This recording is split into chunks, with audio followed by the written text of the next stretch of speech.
welcome back everyone, Toy Shiz here, and we are back yet again for another McFarlane Toys DC Multiverse news update. Not to worry, we still have plenty more to talk about throughout the month of April. A couple quick updates for various things, such as the new Batman Adventures wave, the one with Etrigan, that was supposed to go up for pre-order, and then it kind of canceled itself out because of the tariff nonsense. That will be coming around again, so not to worry. I'll have the links for you for that. There'll be a video, the whole 9 yards. I love talking about the new Batman Adventures, as well as Batman the Animated Series, which is the Target exclusive line for those of you wanting to get the Bruce Wayne Build-A-Figure. One, it's already started to hit Target store shelves very lightly, but two, pre-order/orders will be going up before the month of April ends, so not to worry. I'll have a video on that. I'll have all the links, so just stay tuned. But it's literally right around the corner. And then for the last topic, if you were one of those people, much like me, that ordered the case of Hal Jordan, Eradicator, and Cowboy Batman from Entertainment Earth, on the listing, it says that the case pack-out would include 2 red platinum Cyborg Supermans. That may not be the case. I'll have more updates as it comes up. I'm really hoping that it does, but it's looking like he'll be a part of a later wave. Now, that could change as well. If I'm being honest, McFarlane Toys is kind of all over the place right now, but just keep an eye to it. Keep an eye to my socials, and we'll have updates as they come about. But yeah, like I said, fingers crossed, but I would not get my hopes up, unfortunately. As always, before we get started, I will have the affiliate pre-order links for this round of figures we will be talking about today. Thank you so much, always, for using my links. It helps the channel to grow. So we'll go ahead and jump right into it. First and foremost, if you're a fan of The Lion King, we have the voice of Scar, Jeremy Irons, Alfred Pennyworth from the Batman v Superman, the Snyder version universe, that whole dealio. If I didn't know any better, if you just showed me this image, and much like people have said, it was kind of funny. I was like, is this like Leatherface? I don't remember him having any of this from that movie, but I also didn't pay too much attention, if I'm being quite honest with you. So he does come with a apron in case he decides to be a bartender, and he comes with a variety of tools. This, if I have to give it any type of compliment, when they first showed it on the McFarlane Toy Show thing that they do on YouTube, that was just atrocious looking. At least this looks a little bit more coherent. I think that was just a cobbleization. This looks at least like an action figure you might be able to put on your shelf. So he comes with the apron, he comes with a dozen hands, and then he comes with a dozen tools, and you get the trading card and a stand. You got one little sleeve rolled up. That's a nice touch. That's thinking outside the box, a little something different. But yeah, like I said, it looks like a guy, like in the movie Saw, or the Saw franchise, or Hostel. But no, it's Jeremy Irons as Alfred. Maybe Snyder thought Alfred would eventually become like a serial killer, something like that. But in any case, here he is, all boxed up, ready to go. Alfred Pennyworth from Batman vs Superman, Dawn of Justice. Now, next up, we're heading to Walmart for these next 2 exclusive. Next 4 exclusives, we'll just say. Wink, wink. More on that in just a second. But I know a lot of you out there are going to say, well, wait a minute. Didn't you just get done telling us that Walmart is no longer going to be having the McFarlane DC Multiverse in the actual toy aisles of Walmart stores?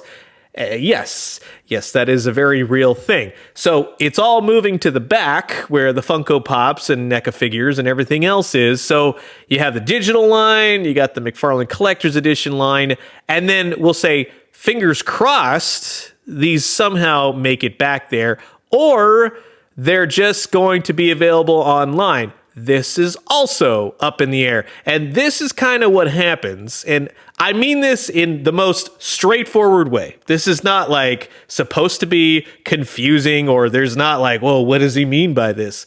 When a line comes to an end, that's when things kind of go scatterbrain. So I'm telling you, don't wait for, well, if this store is only getting it, I'll wait till it goes there. Get it before you have problems getting it elsewhere. So let's say the Grim Knight and the Croc 2-pack, get it at GameStop before it goes elsewhere, because there's a chance these may not. Things happen all the time where they go, oh, and if you've, well, been in the world of McFarlane toys with the DC multiverse for as long as I have, you see what can happen. It can change on a whim. You had the Killing Joke Joker. People stole an entire trailer full of them because, and that's another thing, they're not going after toys, these thieves. They're just nabbing whatever they can grab. If you look at news stories, they take the trailer from the trains that they're shipping out, like to Arizona from the ports, and they get Nikes and they get iPads and they get iPods. It's everything, all right? So the fact that they got toys, nobody is going, oh man, 10 o'clock tonight, let's do Fast and the Furious style and get all the Killing Joke Jokers. It's just, you guys, come on. And I've seen just the most elaborate, like, tinfoil hat conspiracy stuff. It's, why would they do any of that stuff for tariffs to make like $2? What are you talking about? What are you talking about? like you guys are trying to be Robert Stack on Unsolved Mysteries. It's just thieves that took stuff and they're trying to get it back. If they ever try to sell it, maybe we'll get it back. You never know, because people do dumb stuff with it all the time. Hopefully, to go back to Walmart, the case will be that these will be available and you can grab them and it won't be a problem. That's the greatest outcome. Hopefully, fingers crossed, because everybody wants a Jim Gordon. So this guy was revealed at Toy Fair. There's a lot of things with this figure where I go, okay, here we go. So it's a retooling of the Constantine figure. You have a new head portrait. Yeah, that looks like Jim Gordon, and it's supposed to specifically be from year one. While I do think it looks cool, there's a number of questions that I have specifically about the tie, where the tie is painted, but then the part of the tie that goes in the collar that is not painted. Also, take note of the hands, which are Constantine spell hands and cigarette holding hands, which, yes, that was a thing for Constantine. Perhaps you could do the same for Jim Gordon. But here's the thing, is that he comes with a revolver. And yes, I would expect Jim Gordon to come with a revolver, but it's more of a Western revolver, which, if I'm not mistaken, that's the one from Jonah Hex. And if you look at the hands, of which he comes with no extra hands, man, I sure hope he can hold that gun, because if I'm looking at my Constantine and I'm looking at the gun from Jonah Hex, I don't know. I think we got a Batman Year 2 situation on our hands, just FYI. So, remains to be seen, but I don't know if you know what I mean. Lieutenant James Gordon from Batman Year 1, Part 4, which is very specific. Thank you. Packaged up, ready to go. It's got some nice artwork on the back side of the box. But wouldn't you know it, there's of course going to be a platinum edition. Now, the big variant here is that it is going to be more in a, we'll say, newsprint, kind of black and white motif, much like Diamond Select did with The Walking Dead, as opposed to what NECA Toys may do with their black and white turtles. I kind of like this grayscale look a whole heck of a lot better. So this one is not as detrimental as I would say the Batman that's coming up, because I got my thoughts on that. But it does look cool, at least. I mean, it's very interesting.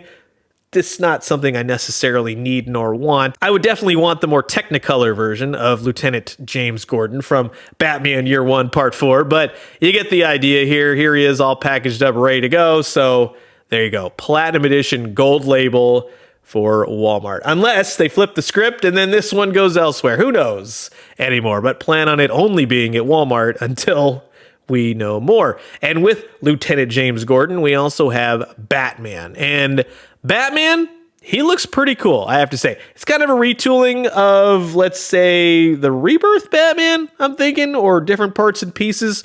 In either case, I think that it looks pretty cool. I like the cowl. I like the head. That's all pretty great. Some people have said, and I kind of agree, but I want to see it more in hand, is that the gray is a little bit too dark. Yes, no, you tell me down in the comments. He also has a bendy wire cape, which looks pretty cool. Overall, I'm very stoked on this Batman. He looks to have a little bit of a 5 o'clock shadow. I believe you'll see what I'm talking about when we look at the Platinum, but he comes with one Batarang. He's got the stand, no extra hands. That's kind of the bummer. I wish that he had extra hands. Perhaps if we have other Batman figures, which I know nobody has more than one Batman figure in their DC Multiverse collection, but perhaps we'll be able to swap some hands. But there you go. Batman Year One, all boxed up, ready to go. Walmart exclusive. And then when you know it, yes, there is a grayscale one. Now, here's the thing. For those of you that were saying that the costume is a little bit too dark on the standard edition, well then, methinks that this would be an appropriate gray. And I actually really like that. It's kind of like if you have to take both and kind of cobble it together yourself. Like if you take the Technicolor version's head, put it on this grayscale black and white type body, that might look really good because I like the gray. I like the look of this Batman because it's also kind of 1940s-ish, that kind of thing. So this, as opposed to the platinum version of Gordon, I would want this Batman more than anything. This is actually pretty cool. That one's definitely on my list. As you can kind of see, he has a little bit of a 5 o'clock shadow going on, which I don't think that's the lighting. It looks like it is anyways. You can tell me, but same Batarang, same stand, same card. Looks pretty good. Yeah, this is definitely one that I want as far as platinums are concerned. So definitely Jim Gordon, definitely Batman. And it's a total pass on the Jeremy Irons Alfred. And I know a lot of you out there are big fans of Batman v Superman and the Snyderverse, and I'm not ragging on you. I'm just trying to have some fun. I like a lot of dumb stuff too. It's okay. We can back and forth, have at each other, but it doesn't have to be taken too seriously. It's just kind of poking fun. But for those of you that take it in good stride, good on you. And for those of you that don't, well, there's a reason that nobody really likes the Snyderverse anyway. So I'm just kidding. Anyways, you've heard my thoughts, and now I'm curious to know yours. Comment below, let me know. Let's talk everything DC Multiverse. And like I said, if you like any of these things, I'll have the links right there down in the description for you. Easy peasy. Thank you so much for being here. And until the next one, I will leave you guys with that. Adios.